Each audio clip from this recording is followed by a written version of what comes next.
अच्छा, pathophysiology of osteoporosis. ठीक है, ओस्टियोप्रोसिस के अंदर नॉर्मली कौन सी सेल की एक्टिविटी अल्टर हो जाती है? ये दो सेल्स है जो बोन को बनाते हैं। ठीक है, एक को हम कहते हैं ओस्टियोब्लास्ट, जिसका मेन काम जब भी ये सेल एक्टिवेट होती है, इसकी एक्टिविटी के अंदर क्या होता है कि बोन में से मिनरल वापस ब्लड में आ रहा होता है। उस प्रोसेस को हम कहते हैं रिजॉर्प्शन। सही, रिजॉर्प्शन। एक को हम कहते हैं एब्जॉर्प्शन। एब्जॉर्प्शन का मतलब होता है स्मॉल इंटेस्टाइन से अगर कोई भी कंटेंट ब्लड के अंदर दाखिल हो जाते हैं तो वो एब्जॉर्प्शन है। एक को हम कहते हैं रीएब्जॉर्प्शन, वो वाला प्रोसेस किडनी में होता है। ये इसके लिए देखो, रीजॉर्प्शन का मतलब होता है जब बोन में से कैल्शियम बाहर आ रहा होता है, उस process this is called resorption. ये ओस्टियोब्लास्ट सेल की एक्टिविटी है। जब भी इस ओस्टियोब्लास्ट सेल्स की एक्टिविटी इंक्रीज होगी, ज्यादा होगी, बोन में से कैल्शियम बाहर आएगा। अपना कॉन्सेप्ट ये बिठा लो। ठीक है, जब भी ओस्टियोब्लास्ट सेल की एक्टिविटी होगी, क्योंकि उसका काम होता है रिजॉर्प्शन प्रोसेस करवाना, और रिजॉर्प्शन में कैल्शियम फास्फेट मिनरल बोन से बाहर आते हैं ब्लड में। इसके अपोजिट वाले सेल ओस्टियोब्लास्ट, इसका काम रिमोटिंग करवाना, मींस के ये कैल्शियम फास्फेट मैग्नीशियम उसकी डिपोजिशन कर रहा होता है बोन के अंदर। नॉर्मली इन दो सेल्स की एक्टिविटी इनबैलेंस होती है। ठीक, किसी भी रीजन या किसी भी डिजीज या किसी भी हार्मोन, किसी भी फैक्टर की वजह से अगर इसकी एक्टिविटी तेज हो जाती है, ठीक, और इसके नॉर्मल हो मुदस्सिर, ठीक, अगर इसके नॉर्मल हो लेकिन इसकी एक्टिविटी तेज हो गई, तब भी ओस्टियोप्रोसिस वाला प्रोसेस होगा। बोन के अंदर से कैल्शियम मिनरल्स कम होंगे। या इसकी एक्टिविटी तेज नहीं है लेकिन इस सेल के अंदर कोई खराबी आई किसी भी फैक्टर की वजह से, इसकी एक्टिविटी सपोज के डिक्रीज हो गई, इसकी नॉर्मल एक्टिविटी है, ठीक है, फिर भी इसकी एक्टिविटी ज्यादा है, तो बोन के अंदर रिजॉर्प्शन प्रोसेस होगा, कैल्शियम मैग्नीशियम फास्फेट इन चीजों की मिनरल्स की कमी होगी। ठीक, दो कंडीशन हो सकते हैं, या तो इसकी एक्टिविटी इंक्रीज हो गई, इसकी नॉर्मल है, तब भी पेशेंट जाएगा ओस्टियोप्रोसिस में रिजॉर्प्शन प्रोसेस होगा, यानी बोन के अंदर रिजॉर्प्शन ज्यादा होगा, बोन की टिश्यू की डिस्ट्रक्शन होगी। ठीक है, इसकी एक्टिविटी ज्यादा है और इसकी नॉर्मल है। या इसकी एक्टिविटी डिक्रीज हो गई, इसकी इंक्रीज नहीं है लेकिन वही नॉर्मल है, फिर भी अगर हम कंपेयर करते हैं लेकिन इसकी अभी एक्टिविटी कम है, बोन रिमॉडलिंग वाला प्रोसेस कम होगा, इस पे हट के रिजॉर्प्शन ज्यादा होगा, तब भी ओस्टियोप्रोसिस की तरफ जाएगा पेशेंट। ठीक, तो दोनों की एक्टिविटी नॉर्मली इनबैलेंस होने चाहिए। रिमोटली मीन के लेट्स सपोज के ये अगर बोन है, अगर इसके अंदर कैल्शियम, इसके अलावा फास्फेट, सही है, और दूसरे मिनरल आ रहे हो इस बोन के अंदर डिपोजिट हो रहे होते हैं, उसको हम कहते हैं this is called remodelling of bone. सही, यानी डिपोजिशन ऑफ मिनरल। वो ओस्टियोब्लास्ट सेल बोन को बनाते हैं, ओस्टियोब्लास्ट सेल बोन में से कैल्शियम मैग्नीशियम फास्फेट इनको बाहर निकाल रहा होता है। ठीक, एक बनाने वाले सेल है, एक डिस्ट्रॉय करने वाले सेल है, लेकिन नॉर्मल इसके प्रोसेस को हम रिजॉर्प्शन कहते हैं और इसकी प्रोसेस को हम कहते हैं रिमॉडलिंग। ठीक, अब ओस्टियोप्रोसिस के अंदर क्या होता है कि लेट्स सपोज एक अंडरलाइन काज की अगर हम बात करते हैं, इन्फ्लेमेशन हो गया बॉडी के अंदर, ठीक, ओस्टियोमाइलाइटिस की मिसाल ले लो या रोमेटॉइड अर्थराइटिस की मिसाल ले लो, ठीक, उसको भी इन्फ्लेमेशन उसके अंदर होता है। एक इन्फ्लेमेटरी मीडिएटर होते हैं granulocyte, monocyte, colony stimulating factor या ह्यूमर नेक्रोटिक फैक्टर अल्फा या इंटरल्यूकिन बी। ये क्या करते हैं, ये इन्फ्लेमेटरी मीडिएटर वहां के नियर बाय टी सेल को स्टिमुलेट करती है। ठीक, बोन के अंदर अगर क्रोनिकली इन्फ्लेमेशन है और ये इन्फ्लेमेटरी मीडिएटर है वहां पे, ठीक, एक अंडरलाइन पे तो फिजियोलॉजी ये है कि बोन अंदर से खोखले पोरस हो जाते हैं, आसानी से वो ब्रेक हो जाते हैं, डेंसिटी उसमें से मिनरल कम हो जाते हैं।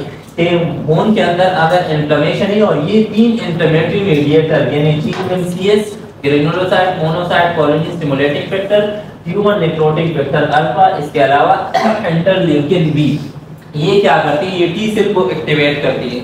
ये याद रखना आसान है, इन्फ्लेमेशन हो गया, इन्फ्लेमेटरी मीडिएटर रिलीज होंगे। इन्फ्लेमेटरी मीडिएटर किसको स्टिमुलेट करते हैं, टी सेल को, वहां के नियर बाय टी सेल्स हैं। टी सेल पे क्या करते हैं, इस बोन के अंदर सेल्स होते हैं, उसको हम कहते हैं ओस्टियोब्लास्ट, स्ट्रोमल, ये सपोर्टिंग सेल्स होते हैं। ठीक है, ये ओस्टियोब्लास्ट, स्ट्रोमल दो किस्म के सेल्स होते हैं, कौन कहते हैं, parenchymal cell, second one is stromal cell. हां, फंक्शनल सेल पैरेन्काइमल है, व्हाइल जो उसको सपोर्ट करने वाले सेल्स होते हैं उसको हम कहते हैं this is called stromal cell. जैसे किडनी के अंदर नेफ्रॉन है वो पैरेन्काइमल सेल है, लेकिन जो blood vessel near by tissue है उसको हम कहते हैं कि ये स्ट्रोमल सेल है, सपोर्टिंग सेल है। सही, अब osteoblast, stromal cell, T cell इस सेल को एक्टिवेट करती है। सही है। इसको एक्टिवेट करती है और इसके ऊपर क्या चीज एक्टिवेट हो जाती है, इस पे एक रैंक लिगैंड रिसेप्टर, सही है, ये रिसेप्टर ज्यादा से ज्यादा एक्टिवेट या एक्सप्रेस हो जाते हैं, मल्टीपल ऐसे रैंक रिसेप्टर बन जाते हैं। यहाँ पे एक और बना दूंगा,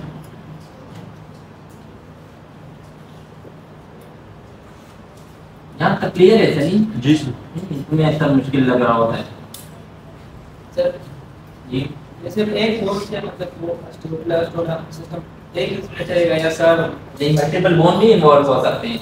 लेट्स सपोज कि अगर para thyroid hyper bone involve होते हैं, ठीक, हाँ इनिशियली ऐसा नहीं होता, इनिशियली कुछ बोन होते हैं, बाद में अगर डिजीज प्रोग्रेस की तरफ, खराबी की तरफ जा रहा होता है तो सारे भी इन्वॉल्व हो सकते हैं, ठीक। इन्फ्लेमेटरी मीडिएटर रिलीज हुए, उसने टी सेल को एक्टिवेट किया, टी सेल ने ऑस्टियोब्लास्टोमल सेल को एक्टिवेट किया, इसके ऊपर रैंक लिगैंड यानी रिसेप्टर एक्टिवेटर न्यूक्लियर प्रोटेक्टर ये एक्सप्रेस हो गया, सही है, ज्यादा से ज्यादा एक्सप्रेस हो गए। जैसे यहाँ पे भी ये रैंक एल, यहाँ पे भी रैंक एल, यहाँ पे मल्टीपल ऐसे रैंक एल एक्सप्रेस हो गए बाय ऑस्टियोब्लास्टोमल सेल। यहाँ तक क्लियर है सब? देखो टिप ऑफ द फिंगर याद करो, inflammation, inflammatory mediator, T cell activation plus osteoblastomal cell activation, उसके बाद इसके ऊपर रिसेप्टर होते हैं या इफेक्टर याद कर लो, सही है, उसका नाम है रैंक एल, सही है, फुल फॉर्म याद नहीं रखने, नहीं रखो, रैंक एल के एक्सप्रेशन हो गई, ठीक। मल्टीपल इस सेल के ऊपर ये एक सेल नहीं होंगे, मल्टीपल सेल्स होंगे और एक सेल के ऊपर मल्टीपल ऐसे रैंक एल रिसेप्टर एक्सप्रेस हो जाते हैं। इसके लिए रिसेप्टर किस सेल के ऊपर प्रेजेंट होते हैं, ऑस्टियोब्लास्ट प्रिकर्सर सेल के ऊपर, ठीक। ये जो है ये इसके लिए रिसेप्टर है, ठीक। यहाँ पे नजर बनाइए,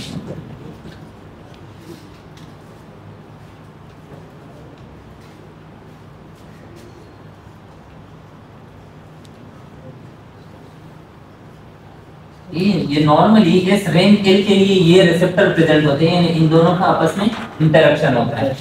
लेकिन ये तो डिजीज प्रोसेस है, अगर डिजीज प्रोसेस ना हो तो रैंक एल एक्सप्रेस नहीं होते, सही है, ये मौजूद होता है, सही है, उसके लिए रिसेप्टर मौजूद होता है। इसको एक्सप्रेस किसने किया, इन्फ्लेमेशन, टी सेल ने फिर ऑस्टियोब्लास्ट सेल को सिग्नल दिया और ऑस्टियोब्लास्टोमल सेल ने क्या किया, रैंक एक्सप्रेस किया।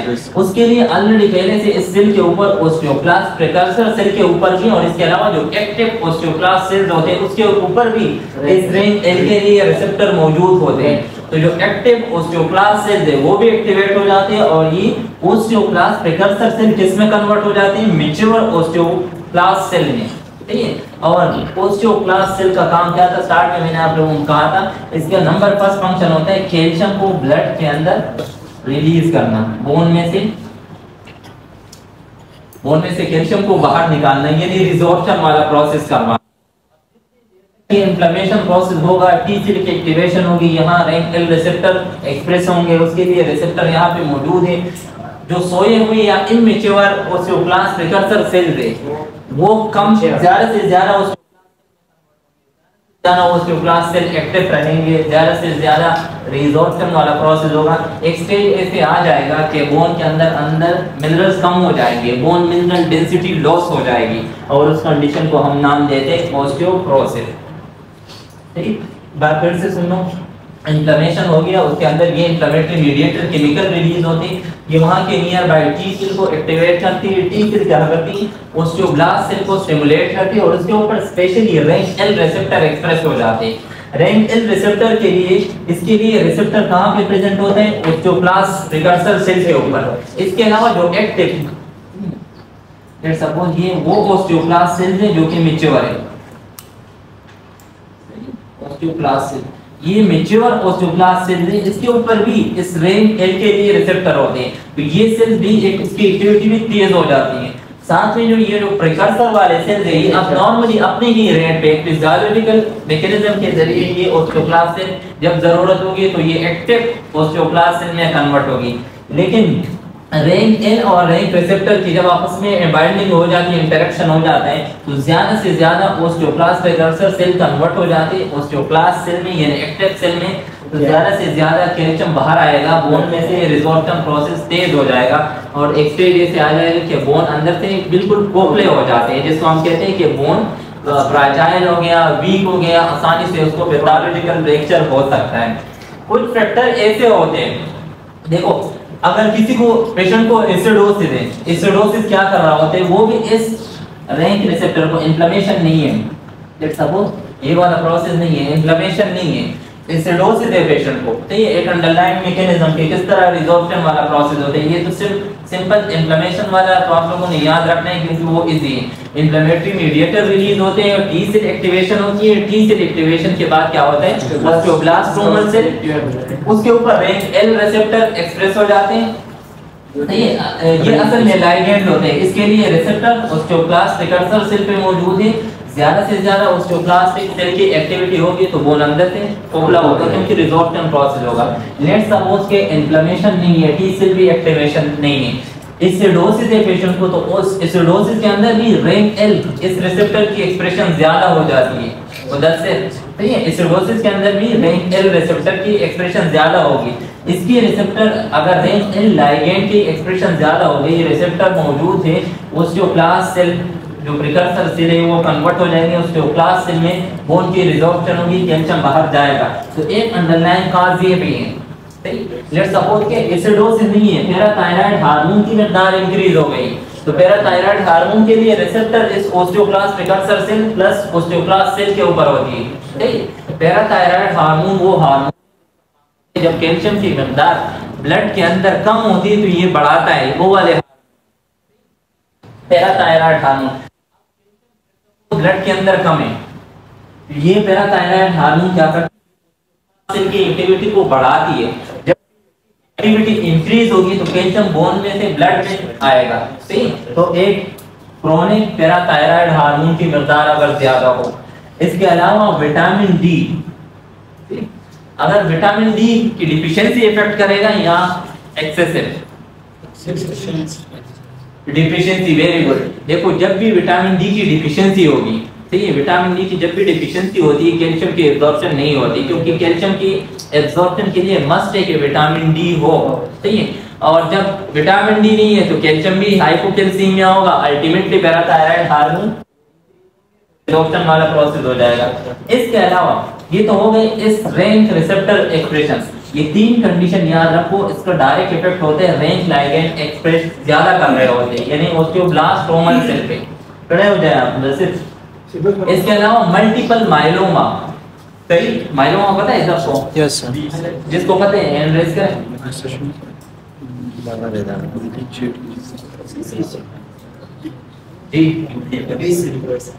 बी सेल क्या क्या आप बताओ, सही, मेलानिन का आपने लिखना चाहिए, जब प्लाज्मा सेल के अंदर कैंसर होते हैं तो हम कहते हैं डिस्चार्ज माइलोमा, सही बताया आपने। बी सेल नहीं, बी सेल के अंदर बी लिम्फोसाइट जो एंटीबॉडीज वाले सेल्स है, अगर उसके अंदर कैंसर हो, जब उसके अंदर कैंसर होता है तो ये तब ये वाले रिसेप्टर एक्सप्रेस ज्यादा नहीं होते, ये लेकिन ये रैंक रिसेप्टर ज्यादा एक्सप्रेस हो जाते हैं, ये ज्यादा से ज्यादा एक्सप्रेस होंगे तो ज्यादा से ज्यादा इन दो के आपस में इंटरेक्शन होगी, ऑस्टियोक्लास्ट प्रिकर्सर सेल कन्वर्ट होंगे एक्टिव ऑस्टियोक्लास्ट सेल में और कैल्शियम की एब्जॉर्प्शन रिजॉर्प्शन वाला प्रोसेस होगा। जी एसिडोसिस में ये मेटाबॉलिक, हाँ, इसके अलावा इनहिबिटरी फैक्टर भी है, सही, इस प्रोसेस को इनहिबिट कर रहा होता है। लेट्स सपोज कि अगर हमने रैंक इनहिबिटर मेडिसिन दे दी, तो ये जैसे डेंसोमेब, इस रिसेप्टर को लेट्स सपोज हमने ब्लॉक कर दिया, ठीक, फिर ये रिजॉर्प्शन वाला प्रोसेस होगा? नहीं होगा, ऑस्टियोक्लास्ट सेल की एक्टिविटी इंक्रीज नहीं होगी क्योंकि हमने इसको इनहिबिट कर दिया। इसके अलावा हम इस रिसेप्टर को जो इसके लिए रिसेप्टर है इसको भी हम ब्लॉक कर सकते हैं ओपीजी के जरिए, ठीक। ओपीजी इस रिसेप्टर को असल में ब्लॉक करती है, अगर ये रिसेप्टर हमने ब्लॉक कर दिया, ठीक है, यहाँ से इन्फ्लेमेशन है, एसिडोसिस है या पीटीएच हार्मोन की सिक्रीशन अगर ज्यादा है, पीटीएच हार्मोन पर जो एक्टिव ऑस्टियोक्लास्ट सेल्स है उसकी एक्टिविटी को इंक्रीज करेंगे, लेकिन और ऑस्टियोक्लास्ट सेल पे नहीं बनेंगे क्योंकि इस रिसेप्टर को, रैंक रिसेप्टर को हमने ब्लॉक कर दिया। तो ये वो दो फैक्टर है जो इस रिसेप्टर को ब्लॉक करते हैं, और ये वो वाले फैक्टर है जो कि स्टिमुलेटरी फैक्टर है, स्टिमुलेट कर रहे होते हैं इंक्लूडिंग इन्फ्लेमेशन। रिपीट कौन कर दे?